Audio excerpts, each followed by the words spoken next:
നൂറ്റാണ്ടുകൾക്ക് മുമ്പ് മണലാരണ്യത്തിൽ വീണ രക്തത്തുള്ളികൾ ഇന്നും ഉണങ്ങിയിട്ടില്ല എന്ന് പറഞ്ഞാൽ നിങ്ങൾ ആരെങ്കിലും വിശ്വസിക്കുമോ?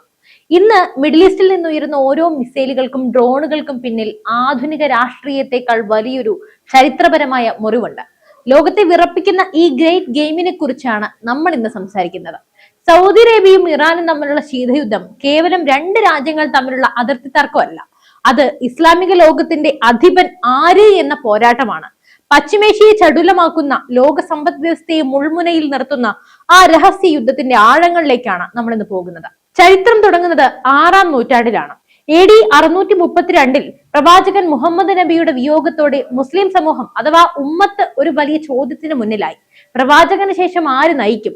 ഈ ചോദ്യത്തിൽ നിന്നാണ് ഇന്ന് നമ്മൾ കാണുന്ന സുന്നി ഷിയ പിളർപ്പിന്റെ വിത്ത് പാകിയത്. ഭൂരിഭാഗം വരുന്ന വിശ്വാസികൾ കരുതിയത് പ്രവാചകൻ തന്റെ പിൻഗാമിയെ നിശ്ചയിച്ചിട്ടില്ലെന്നും സമൂഹത്തിലെ മുതിർന്നവർ ചേർന്ന് ഒരാളെ ഖലീഫയായി തിരഞ്ഞെടുക്കും എന്നാണ്. അവർ അബൂബക്കർ സിദ്ദീഖിനെ ആദ്യ ഖലീഫയായി അംഗീകരിച്ചു. പ്രവാചകന്റെ ചര്യകളെ അഥവാ സുന്നത്തിനെ പിന്തുടരുന്ന ഇവർ പിൽക്കാലത്ത് സുന്നികൾ എന്നറിയപ്പെട്ടു. എന്നാൽ ഒരു ചെറിയ വിഭാഗം വിശ്വസിച്ചത് നേതൃത്വം പ്രവാചകന്റെ കുടുംബത്തിൽ തന്നെ നിലനിൽക്കണമെന്നാണ്. പ്രവാചകന്റെ മരുമകനും ബന്ധുവുമായ അലി ബിൻ അബി ത്വാലിബ് പിൻഗാമി ആവണമെന്ന് അവർ വാദിച്ചു. ഷിയാത്ത് അലി അഥവാ അലിയുടെ അനുയായികൾ എന്നറിയപ്പെട്ട ഇവർ പിന്നീട് ഷിയാക്കളായി മാറി. ഈ രണ്ട് ഗ്രൂപ്പുകളും തമ്മിലുള്ള തർക്കം ഒരു തീരാ നൊമ്പരമായി മാറിയത് കർബലയിലെ യുദ്ധത്തോടെയാണ്. പ്രവാചകന്റെ പേരക്കുട്ടി ഹുസൈൻ ബിൻ അലി അന്നത്തെ ഭരണാധികാരിയായിരുന്ന യസീദിന്റെ സൈന്യത്താൽ കഠിനമായി വധിക്കപ്പെട്ടത് ഷിയാ ചരിത്രത്തിലെ ഏറ്റവും വലിയ കറുത്ത അധ്യായമാണ്. അന്നൊടുക്കിയ രക്തമാണ് ഇന്നും മിഡിൽ ഈസ്റ്റിലെ ഓരോ മിസൈൽ ആക്രമണത്തിലും നിഴലിക്കുന്നത്. ഇന്ന് ലോക മുസ്ലിങ്ങളിൽ 85 മുതൽ 90% വരെ സുന്നികളാണ്. അവർ ഖലീഫമാരുടെ ഭരണക്രമത്തിലും സുന്നത്തിലും വിശ്വസിക്കുമ്പോൾ ഷിയാക്കൾ 12 ഇമാമുമാരുടെ നേതൃത്വത്തിന് വലിയ പ്രാധാന്യം നൽകുന്നു. ഇതിൽ 12ാമത്തെ ഇമാം അദൃശ്യനായി ഇരിക്കുന്നുവെന്നും അദ്ദേഹം ലോകാവസാന കാലത്ത് നീതി നടപ്പിലാക്കാൻ തിരിച്ചു വരുമെന്നുമാണ് അവരുടെ വിശ്വാസം. ഇറാൻ, ഇറാഖ്, ബഹ്റൈൻ എന്നിവിടങ്ങളിൽ ഷിയ സ്വാധീനം ശക്തമാണ്. മറുഭാഗത്ത് സൗദി അറേബ്യയുടെ നേതൃത്വത്തിൽ സുന്നി രാഷ്ട്രങ്ങൾ ഒരു വലിയ ശക്തിയെ നിലകൊള്ളുന്നു. ഈ ആത്മീയ വൈരുദ്ധ്യമാണ് ഇന്ന് മിഡിൽ ഈസ്റ്റിലെ രാഷ്ട്രീയ ഭൂപടത്തെ നിയന്ത്രിക്കുന്നത്.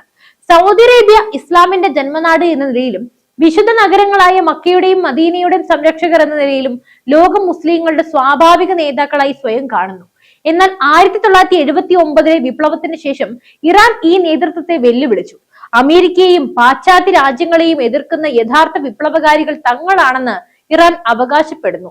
ഇറാനിലെ ഇസ്ലാമിക വിപ്ലവം മേഖലയിലെ രാജഭരണകൂടങ്ങൾക്ക് വലിയ ഭീഷണിയായി. തങ്ങളുടെ വിപ്ലവ മാതൃക മറ്റ് അറബ് രാജ്യങ്ങളിലേക്കും വ്യാപിപ്പിക്കുമെന്ന് ഇറാൻ പ്രഖ്യാപിച്ചതോടെ സൗദി അറേബ്യ പ്രതിരോധത്തിലായി.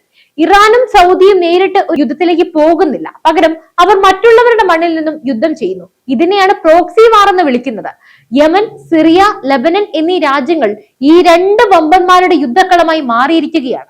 യമനിലെ ആഭ്യന്തര യുദ്ധം ഇതിന്റെ ഏറ്റവും വലിയ ഉദാഹരണമാണ്. സൗദി അറേബ്യ ഔദ്യോഗിക യമൻ സർക്കാരിനെ പിന്തുണയ്ക്കുമ്പോൾ ഇറാൻ അവിടുത്തെ ഷിയ വിമതരായ ഹൂതികളെ ആയുധവും പണവും നൽകി സഹായിക്കുന്നു. സൗദി അറേബ്യയുടെ അതിർത്തിക്കുള്ളിലേക്ക് ഹൂതികൾ മിസൈലുകൾ അയക്കുമ്പോൾ അതിന്റെ യഥാർത്ഥ ലക്ഷ്യം ഇറാൻ തന്നെയാണെന്ന് ലോകത്തിനറിയാം. സിറിയയിൽ ബഷർ അൽ അസദ് ഭരണകൂടത്തെ ഇറാൻ സഹായിക്കുമ്പോൾ സൗദി വിമത ഗ്രൂപ്പുകളെ പിന്തുണയ്ക്കുന്നു. ലെബനനിലെ ഹിസ്ബുള്ള എന്ന സായുധ സംഘത്തെ ഇറാൻ വളർത്തിയെടുക്കുന്നത് സൗദിക്ക് വലിയ ഭീഷണിയാണ്. ഹിസ്ബുള്ളയ്ക്ക് അത്യാധുനിക മിസൈലുകൾ ലഭിക്കുന്നത് ഇറാനിൽ നിന്നാണ്. ഇസ്രയേലിനും സൗദിക്കും ഒരുപോലെ തലവേദനയായ ഈ സംഘം ഇറാന്റെ ഏറ്റവും വലിയ കരുത്താണ്.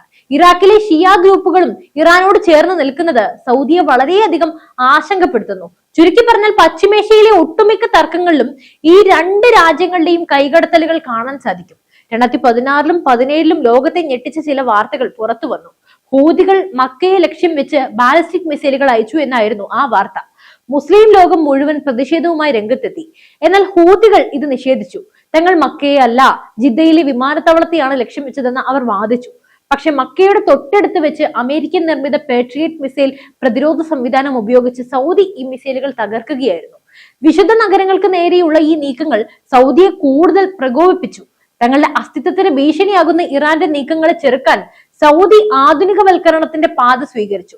മുഹമ്മദ് ബിൻ സൽമാൻ എന്ന യുവ രാജകുമാരന്റെ കീഴിൽ സൗദി ഇന്ന് കൂടുതൽ ഉദാരവൽക്കരിക്കപ്പെടുമ്പോൾ ഇറാൻ ഇന്നും കർശനമായ പഴയകാല മതനിയമങ്ങളിലും അമേരിക്ക വിരുദ്ധതയിലും ഉറച്ചു നിൽക്കുന്നു.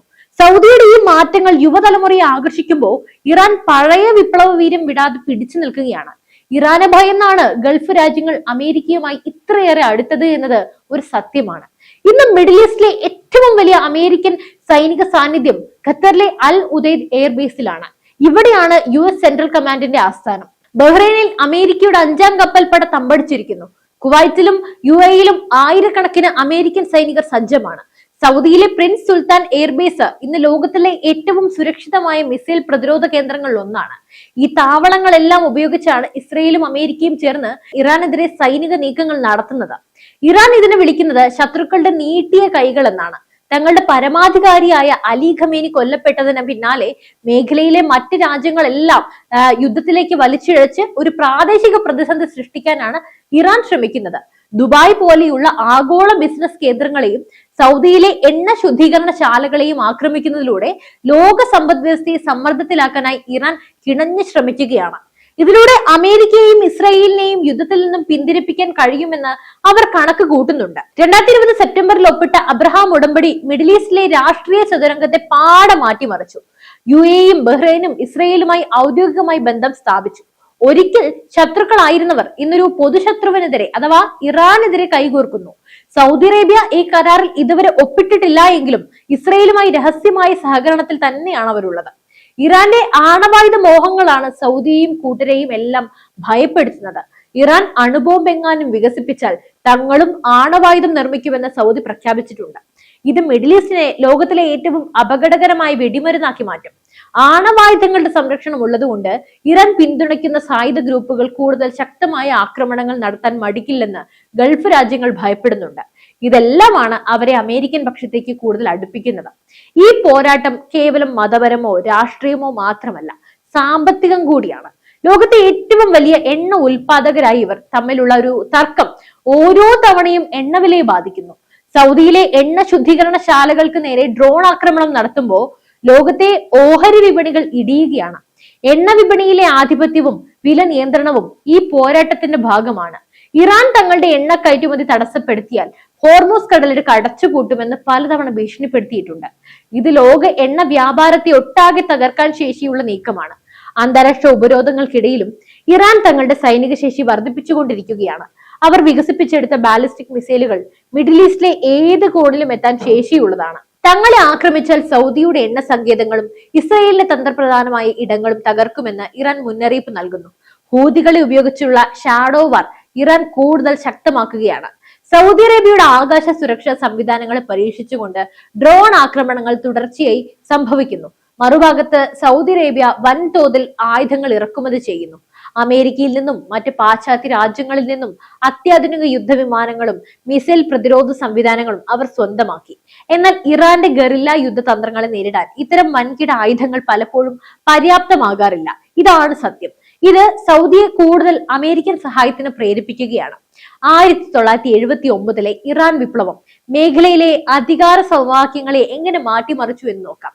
അതുവരെ ഷാ ഭരണത്തിന് കീഴിലായിരുന്ന ഇറാൻ അമേരിക്കയുടെ ഉറ്റ സുഹൃത്തായിരുന്നു. എന്നാൽ ഖുമേനിയുടെ നേതൃത്വത്തിലുള്ള വിപ്ലവം ഇറാനെ ഇസ്ലാമിക റിപ്പബ്ലിക്കാക്കി മാറ്റി. ഈ വിപ്ലവം അയൽ രാജ്യങ്ങളിലെ ഷിയ വിപ്ലവകാരികൾക്ക് വലിയ ഊർജവും നൽകി. ഇത് സൗദിയിലെ രാജഭരണത്തിന് വലിയ ഭീഷണിയായി മാറി. തങ്ങളുടെ ജനതയെ വിപ്ലവത്തിലേക്ക് നയിക്കാൻ ഇറാൻ ശ്രമിക്കുന്നുണ്ടെന്ന് സൗദി പണ്ടേ ആരോപിക്കുന്ന ഒരു കാര്യവുമാണ്.